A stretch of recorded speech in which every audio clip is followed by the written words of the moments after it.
Oh my god. Oh my god, what's happening? What's happening? What's happening? Sasa unachokiona hapo si kwamba mama ana mapepo au ana mashetani, la hasha. Lakini ni hali ya hatari ambayo inaweza kumpata mama mjamzito yoyote kipindi cha ujauzito wake. Na hali hii tunaita eclampsia au kifafa cha mimba. Pengine ushawahi kusikia mahali kuhusiana na kifafa cha mimba, lakini hujawahi kuelewa nini chanzo chake na nini sababu zake.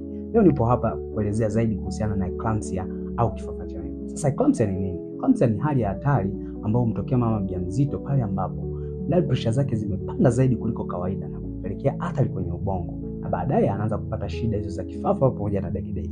Sasa sababu zake ni nini? Sababu zake hazieleweki, lakini hatari huongezeka zaidi kwa wale wajawazito ambao ni mimba yao ya kwanza, wajawazito ambao wamebeba mapacha na wajawazito wenye historia ya shinikizo la damu. Sasa kuna viashiria ambavyo vitakuonyesha kwamba unaelekea kwenye hiyo changamoto. Hizi red flags ni muhimu kuweza kuzielewa ili uonapo uweze kwenda kupata matibabu ya mapema haraka kwenye kituo kilicho karibu yako.